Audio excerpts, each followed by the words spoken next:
Salut les pomplards, j'espère que vous allez bien. Aujourd'hui une nouvelle vidéo, je vais tout simplement vous expliquer comment devenir sapeur-pompier volontaire. C'est parti.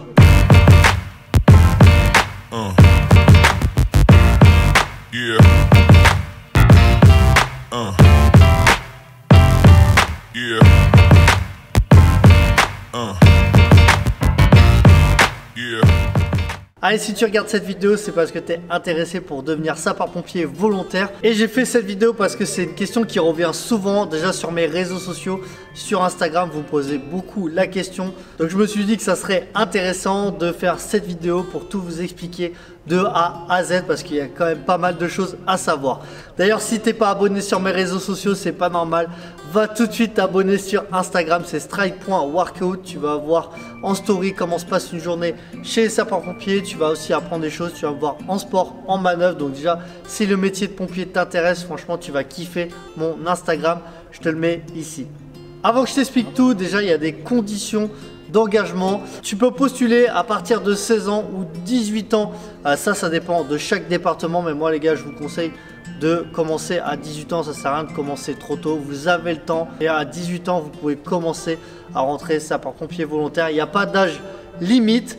Ensuite, il faut résider légalement en France. Il faut aussi jouir des droits civiques. Il faut l'absence de condamnation incompatible à l'exercice de tes fonctions. Donc, il ne faut pas avoir de casier judiciaire, imagine de viol, de vol. Forcément, ça, c'est logique. Et la dernière, ça va être remplir les conditions d'aptitude médicale au métier de sapeur-pompier. Tu comprends bien que le mec qui a fait des arrêts cardiaques, qui a une jambe en moins, forcément, ça va pas le faire pour le métier de sapeur-pompier. Une fois que tu as toutes ces conditions, ça y est, tu peux postuler au métier de sapeur-pompier volontaire. Tu vois, il n'y a pas besoin d'avoir un niveau d'études, il n'y a pas besoin d'avoir, je sais pas moi, si tu as 50 ans, tu peux postuler. Et si tu as envie de devenir pompier volontaire, c'est pas pour l'argent. On va en revenir après, combien ils sont payés, tout ça. Mais voilà, pompier volontaire, les gars, si vous le faites, c'est vraiment par passion, parce que vous avez envie de donner du temps pour les autres, vous avez envie d'aider les gens. Vous êtes quelqu'un aussi qui est dans l'action, qui a envie de faire des choses. Voilà, moi, c'est ce qui m'a vraiment donné envie. J'ai été pompier volontaire. Et moi, ce que j'avais envie, c'est vraiment de tout donner pour les gens, pour les sauver, pour les aider. Et puis parce que vous allez faire des trucs qui vont vous faire grandir. Si tu veux postuler, tu vas dans ton SDIS, donc département de ton SDIS, donc le service départemental d'incendie et de secours. Eux, ils ont toutes les infos sur tout ce qui est le volontariat. Mais moi, ce que je te conseille, c'est déjà d'aller dans le centre de secours le plus proche de chez toi, de prendre rendez-vous avec le chef de centre pour déjà discuter. Lui, il va vraiment t'aiguiller, il va te dire comment ça se passe, il va te faire visiter la caserne, donc déjà tu vas savoir si ça te plaît et si tout est bon, si ça t'a vraiment motivé. Et là, tu vas devoir faire une lettre de motivation, tu vas devoir envoyer un CV et tu vas faire une copie de tous tes diplômes et attestations. Si c'est bon, tu es accepté, tu vas passer à la deuxième étape, ça va être les tests physiques. Pourquoi? Parce que le métier de sapeur-pompier, c'est important d'avoir une bonne condition physique. Parce que t'imagines, tu es là pour sauver les gens, tu es là pour les aider. Donc tu as ta tenue de feu, imagine sur un feu, tu as ta tenue de feu. Tu dois porter les tuyaux, tu dois monter des étages, tu as l'adrénaline, tu dois casser des portes. Rentrer, sortir des victimes qui font 80-100 kg avec le stress, la chaleur. T'imagines? Il faut avoir une sacrée condition physique. Ou même tout simplement du secours à victimes. Tu as une personne qui fait peut-être 80-100 kg, il va falloir descendre à 7-8 étages avec la chaise. Là, il n'y a peut-être pas d'ascenseur. Tu comprends bien? Tu vas pas dire à la victime: ah non, je peux pas vous descendre. Essayez de marcher, même si vous pouvez pas. Non, ça le fait pas. Donc pourquoi c'est important d'avoir cette bonne condition physique? C'est pour ça qu'on fait tous ces tests. Donc les tests physiques, c'est simple. Tu auras un LUC léger. Ça, c'est simple, c'est les bips. C'est le test cardiovasculaire. Tu as 20 mètres à faire. Chaque bip, il faut que tu sois au plot et forcément ça augmente au fur et à mesure du temps. Mais ça, j'ai fait une vidéo sur tous les tests pour les sapeurs-pompiers volontaires. Allez sur ma chaîne YouTube. Donc voilà, LUC léger. Ensuite, tu auras de la natation, tu auras 50 mètres à faire. Il n'y a pas de temps, c'est juste pour savoir si tu sais nager. Ensuite, tu auras les ICP. Donc ça, tu auras du kili, du gainage, de la souplesse, des pompes. Et après, ça dépend des départements. Il y en a qui mettent des tractions plus ou des montées de corps. Donc ça c'est vraiment, ça dépend juste de chaque département. Mais la base, c'est LUC léger, natation, kili, gainage, souplesse, pompe. ça c'est la base. Ensuite, une fois que tu as passé les épreuves physiques, tu auras la troisième étape, ça va être un oral avec le chef de centre et des gens du centre de secours, avec une commission en fait. Et voilà, ils vont te poser des questions sur tes motivations. Et ensuite, si tout est bon, ça y est, tu seras recruté sapeur-pompier volontaire. Donc, une fois que tu es recruté, tu auras une formation initiale à faire.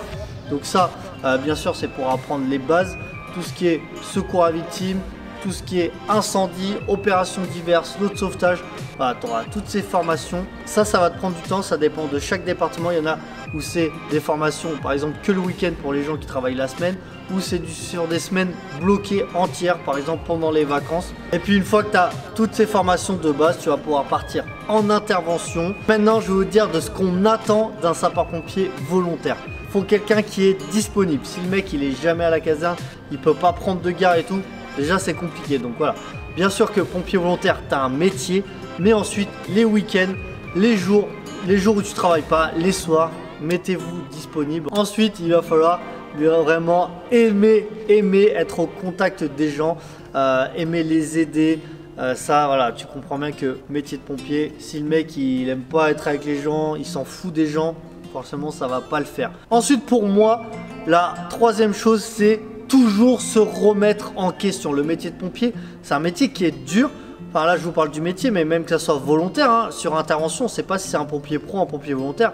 On fait notre travail et le but, c'est de ne pas voir la différence. Donc tu comprends bien que pompier volontaire, c'est pas ton travail, mais voilà, remettre en question, toujours réviser, ça c'est important de réviser quand vous êtes en caserne. Faites des manœuvres, c'est comme ça que vous allez créer des automatismes pour être plus performant sur intervention. Et surtout, ne pas avoir peur de demander les choses, hein. Quand vous êtes de garde, faites le tour des véhicules. Demandez à des pompiers pros ou des pompiers volontaires qui sont là. Voilà, n'hésitez pas à demander, putain j'ai un petit doute sur ça, est-ce qu'on peut revoir? Les gars, il n'y a pas de souci. Au contraire, ils vont vous aider et voilà, ça c'est le plus important, de s'intéresser à ce métier tout simplement. Quand on est sapeur-pompier, c'est aussi important de respecter la tenue. Voilà, on a une tenue de pompier, on peut pas faire n'importe quoi. Vous n'allez pas aller faire vos courses habillés comme ça.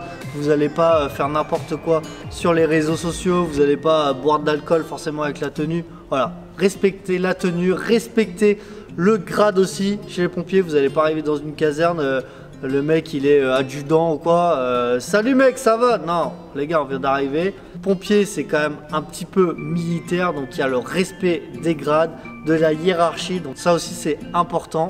Maintenant, on va parler du salaire de sapeur-pompier volontaire, parce que bien sûr que les pompiers volontaires sont payés. Mais les gars, je voulais vous dire, si vous faites ça pour l'argent, oubliez, faites autre chose, parce que voilà, c'est pas un métier, enfin c'est pas quelque chose qu'on fait pour gagner de l'argent, parce que comparé au temps que tu vas passer et tout ça, tu vas pas t'enrichir, tu vois ce que je veux dire?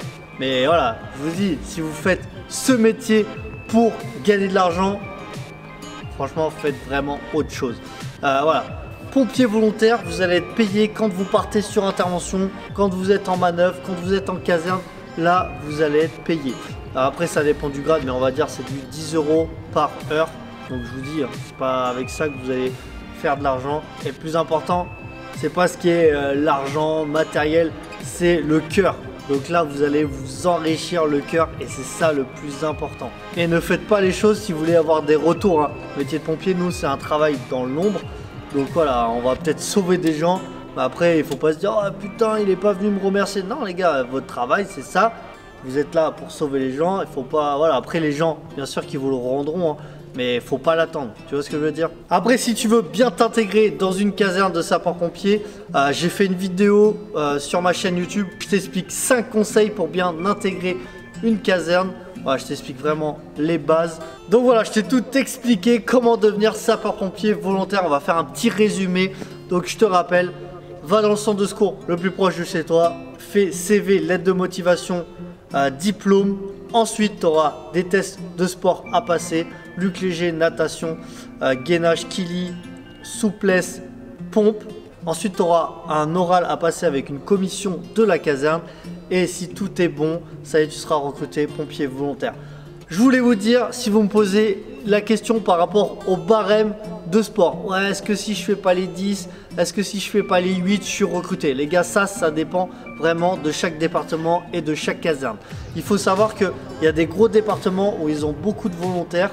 Forcément, ils vont trier vers le haut. Imagine, ils ont que 3 places, où vous êtes 30, et ben ils vont prendre les 3 meilleurs. Tu vois ce que je veux dire? Donc là, le niveau en sport, il va être bien plus haut. Alors qu'il y a des départements, par exemple comme nous, la Creuse, hein, mais ouais, d'autres petits départements, où là, ils sont en manque de volontaires. Donc là, même le mec qui fait palier 2 au Luc Léger, il va être pris, tu vois, parce que ils n'ont pas le choix, ils n'ont personne. Donc là, le barème, je vous ai dit, de sport, ça dépend vraiment de chaque département et de chaque caserne. Ça y est, j'ai fini de tout vous expliquer. J'espère que ça vous a aiguillé. N'hésitez pas à mettre un gros pouce bleu en bas de la vidéo, de vous abonner à ma chaîne YouTube pour voir les prochaines vidéos. Et on n'oublie pas, si t'es pas mort, envoie plus fort.